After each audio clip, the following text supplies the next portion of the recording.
hear a man phoning to inquire about hotel information.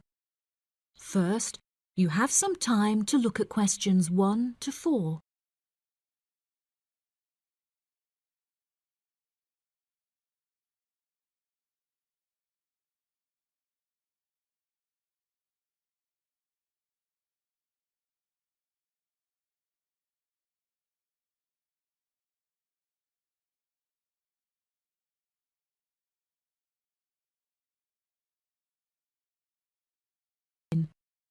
You should answer the questions as you listen because you will not hear the recording a second time. Listen carefully and answer questions 1 to 4. Good afternoon. You're through to reception at the Island Hotel in Crete. How may I help you today? Yes, hello there. I'm hoping to book a double room for my wife and myself for about 2 weeks, from the 25th of April of this year. Firstly, could you tell me whether it's particularly hot during this time? Yes, of course, sir. During late April and early May, the daytime temperature shouldn't exceed 19 degrees Celsius. But the weather has been rather erratic and difficult to predict in recent years, so I am unable to say for certain. Okay, that sounds good. My wife doesn't like going outside when it's very hot. I haven't booked flights yet, but I must say that I'm unfamiliar with Crete and its transport system. Does the hotel provide an airport shuttle service? Yes, sir. We provide a complimentary airport pickup service for all our guests. It takes about 40 minutes to get here from the airport, but it's at least 60 minutes at rush hours. And you will be provided with a fully air-conditioned shuttle bus. Okay, excellent. In that case, do you have any rooms available for the dates I gave you? I shall have a look on the system now for you, sir. Bear with me just a moment. Yes, sir. I can see now that we have several rooms available. Would you prefer a garden view or a sea view? Well, ideally I would like a sea view room with a balcony, but of course that depends on the difference in price. Not to worry, sir. All of our standard double rooms have ensuite facilities and a balcony. If you would like one of our sea view rooms, there is a premium of €60 per night. Okay, so could you tell me the total nightly rate for a standard double room with a sea view? Yes, of course, sir. For the spring months, our rate is €216 per night. For 14 nights altogether, this will come to €3,024. Perfect. I also read on your website that the hotel has gym and spa facilities. Are there any other facilities on offer? Yes, we have a large outdoor infinity pool overlooking the ocean, with luxury sunbeds and a poolside bar. We also have 3 full-size tennis courts, where we run a popular doubles tournament, with the winner receiving 2 all-inclusive spa day vouchers. Goodness, I shall have to brush up on my tennis skills. Before you hear the rest of the conversation, you have some time to look at questions 5 to 10.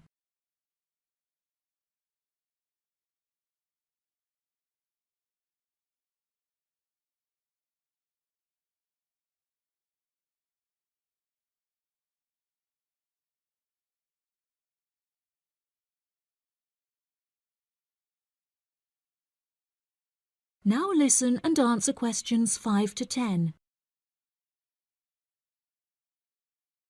Are there any other activities organised by the hotel that we can partake in?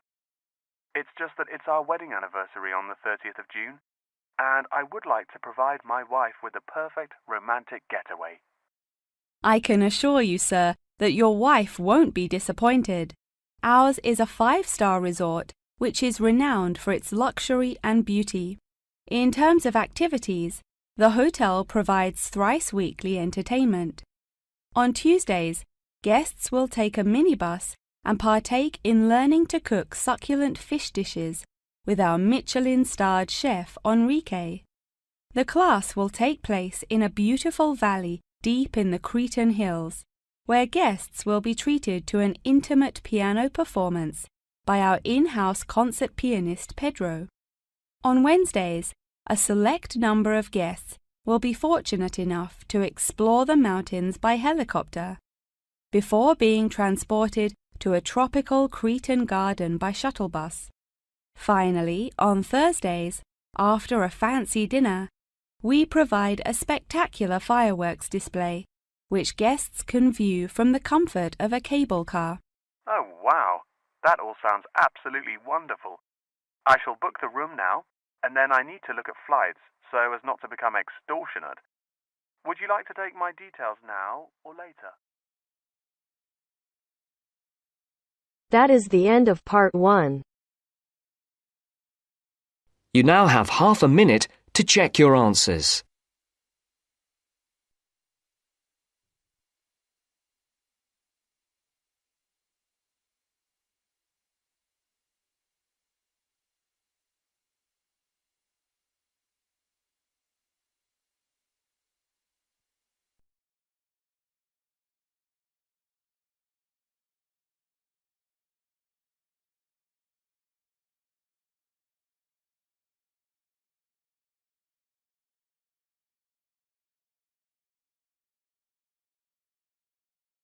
Now turns to part 2. Part 2. You will hear a tour guide welcoming a group of visitors to the British Library and telling them about the library and what they will see there. First, you have some time to look at questions 11 to 15.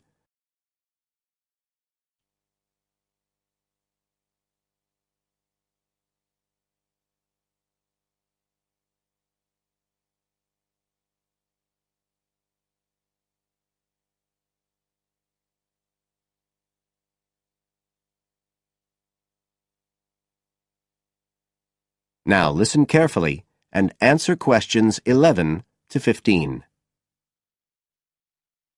Good afternoon, ladies and gentlemen, and welcome to your very own tour of the British Library on this lovely afternoon.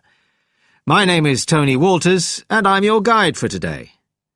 Could I please see your tickets for the guided tour? I'd also like to remind you that any tickets bought today do not include a visit to the reading rooms. I'm afraid we don't do visits on Fridays, or any weekday during working hours, so as not to disturb the readers. But if you do want to see those rooms, the only day there are tours is on Sundays. So, I don't want anyone to be disappointed about that today. OK? Thank you. Right, we'll start with a brief introduction. As many of you know, this is the United Kingdom's National Library, and you can see that this is a magnificent modern building. It was first designed by Sir Colin St. John Wilson in 1977, and inaugurated by Her Majesty the Queen more than 20 years later in 1998.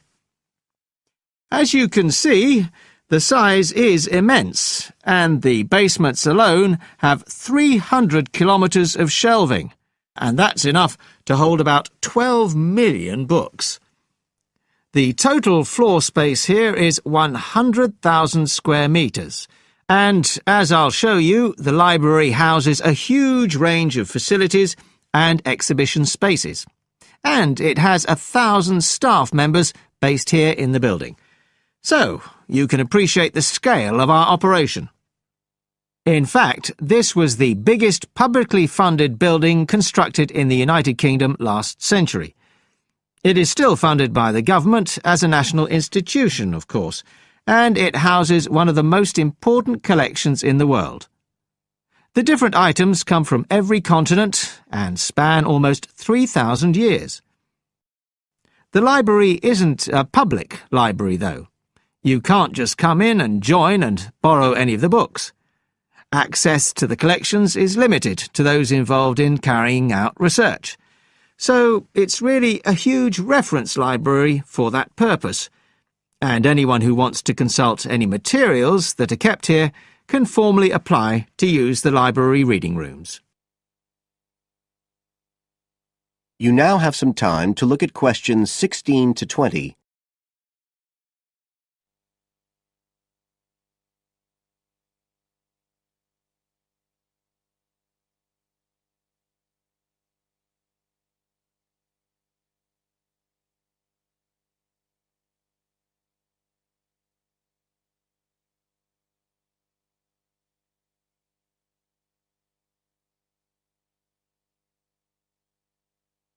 Now listen and answer questions 16 to 20. Right. Well, here we are, standing at the meeting point on the lower ground floor, just to the right of the main entrance. I've given you all a plan of the building so that we can orientate ourselves and get an idea of where we'll be going. Now, outside the main entrance, you'll see the wide piazza with the stunning sculpture of Newton. The sculptor was Paolozzi, but it's based on the famous image by William Blake, and it's definitely worth a closer look. On the other side of the piazza from the statue is the conference centre, which is used for all kinds of international conventions. We'll take a quick look inside at the end of our tour.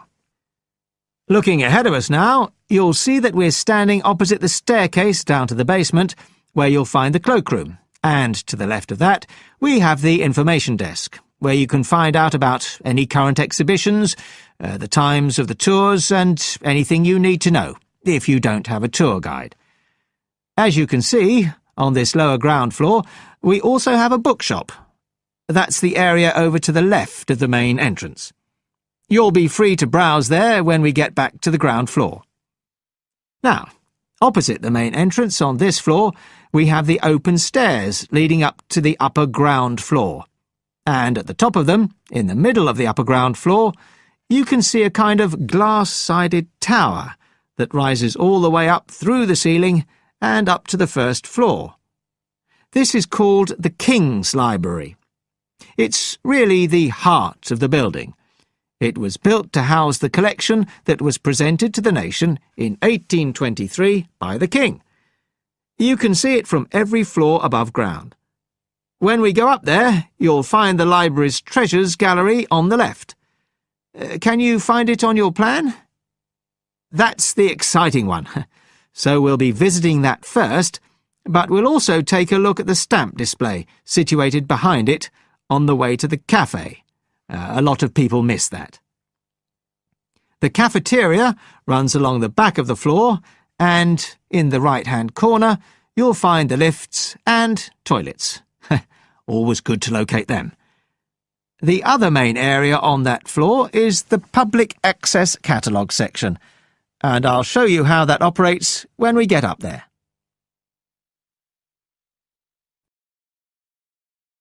That is the end of part 2. You now have half a minute to check your answers.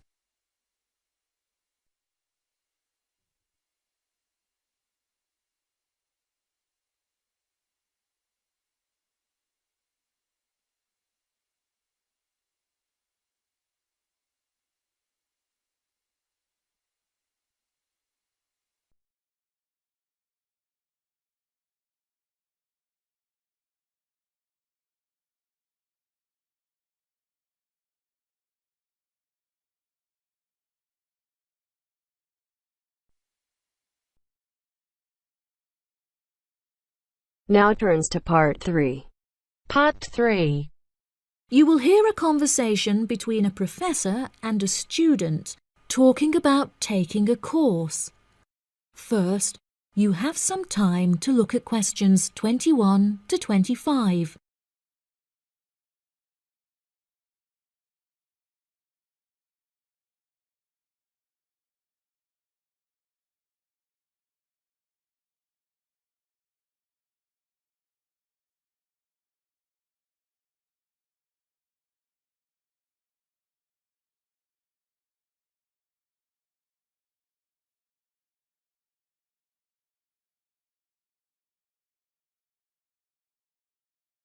Now listen carefully and answer questions 21 to 25.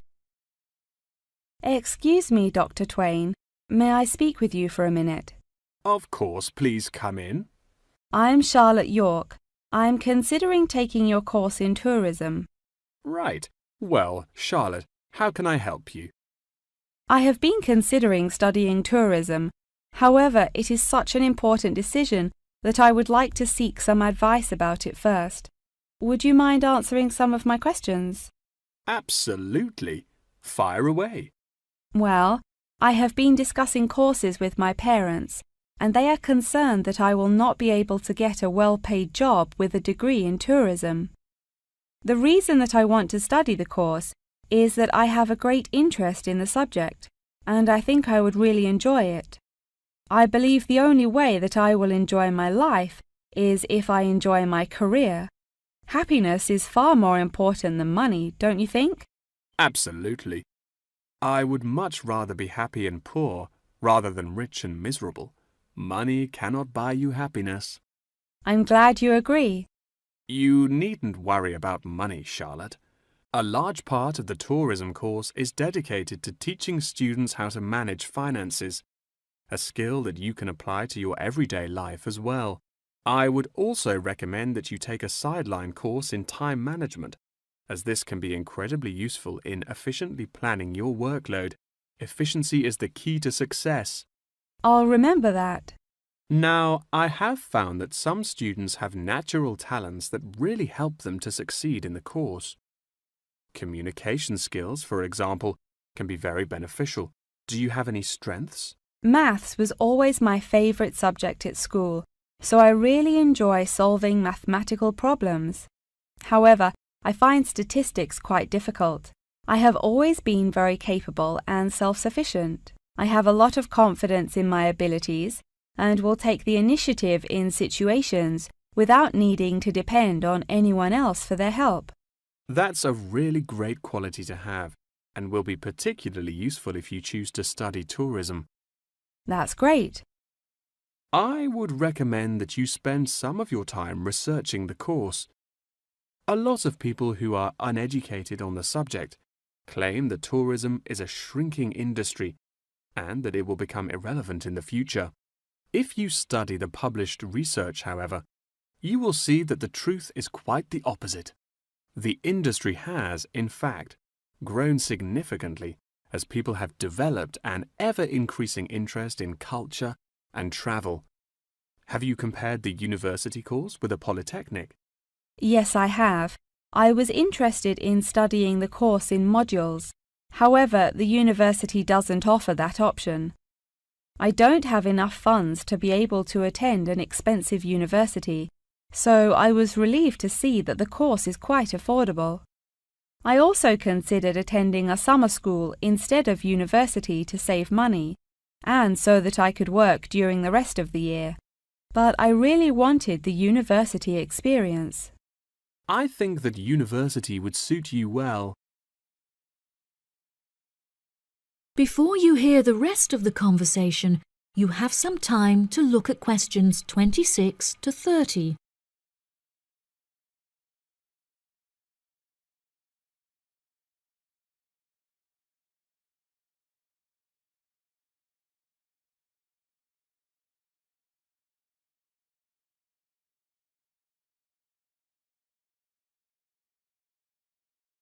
Now listen and answer questions 26 to 30.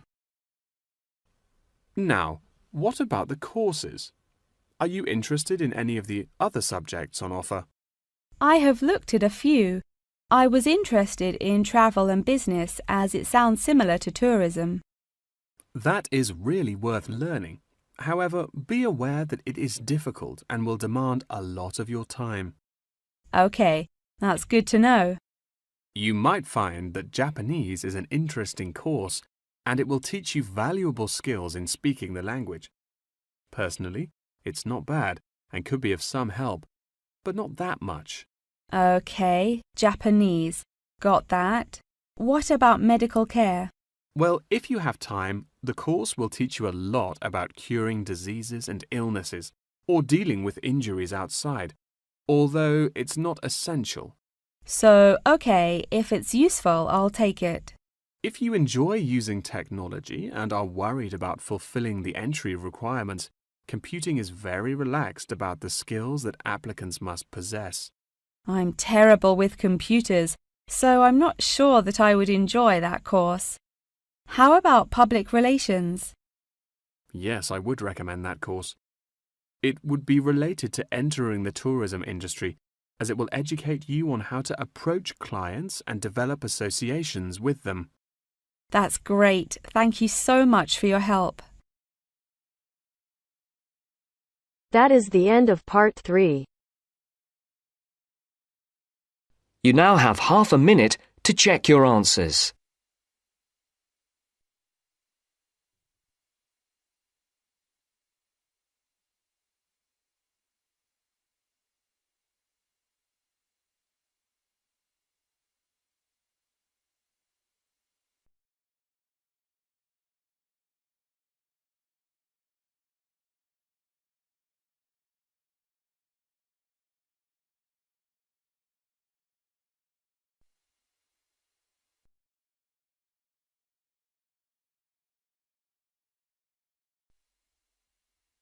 Now turns to part 4. Part 4. You'll hear a lecture on MSG.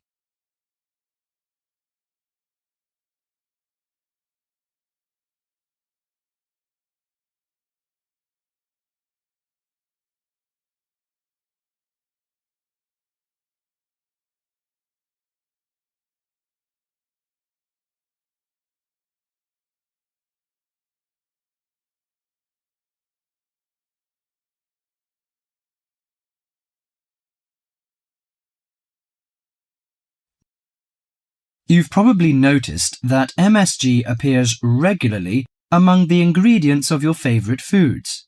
But what is it? How long has it been used? How is it used? MSG, or monosodium glutamate, is a chemical commonly used to add flavour to salty or sour tasting foods. The average person knows almost nothing about it, but today MSG is found in everything from potato chips to soup. Its principal component is an amino acid called glutamic acid or glutamate.